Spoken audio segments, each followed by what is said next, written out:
ಲೈಫಲ್ಲಾಗಲಿ stock ಮಾರ್ಕೆಟಲ್ಲಾಗಲಿ ನಾನು ಅನ್ಕೊಂಡಿದ್ದಂಗೆ ಏನೂ ಆಗ್ತಾ ಇಲ್ಲ, ನಾನು ಅನ್ಕೊಂಡಿದ್ದು ಏನು ಸಿಗ್ತಾ ಇಲ್ಲ, ಬರೀ ಸೋಲು, ಹತಾಶೆ, ಕಳ್ಕೊಳ್ಳೋದೇ ಆಗಿದೆ ಅಂತ ಬೇಜಾರಾಗಿದೆಯಾ?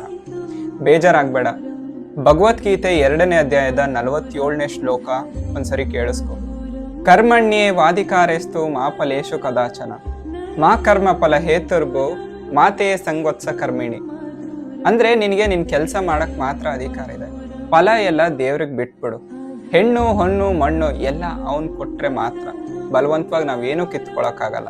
ಸ್ಟಾಕ್ ಮಾರ್ಕೆಟಲ್ಲೂ ಅಷ್ಟೇ, ಟ್ರೇಡು ಇಲ್ಲ ಇನ್ವೆಸ್ಟ್ ಮಾಡೋ ಮುಂಚೆ research, analysis, risk management, psychology ಏನೆಲ್ಲ ಇದೆ ಅದೆಲ್ಲ ಫಾಲೋ ಮಾಡು. ಬಟ್ ಒಂದ್ಸಲ ಟ್ರೇಡ್ ತಗೊಂಡ್ಮೇಲೆ ನಿನ್ನ ಕೈಯಲ್ಲಿ ಏನೂ ಇಲ್ಲ. ನೆಕ್ಸ್ಟ್ ಏನಾಗುತ್ತೆ ಅಂತ ಇಡೀ ಪ್ರಪಂಚದಲ್ಲಿ ಯಾರಿಗೂ ಗೊತ್ತಿಲ್ಲ. ಔಟ್ಕಮ್ ಏನೇ ಬಂದ್ರೂ ನಿನ್ನ ಹಣೆಯಲ್ಲಿ ಬರ್ದಿರೋದಿಷ್ಟೇ ಅಂತ ಹೇಳಿ ಅಕ್ಸೆಪ್ಟ್ ಮಾಡ್ಕೋಬೇಕು.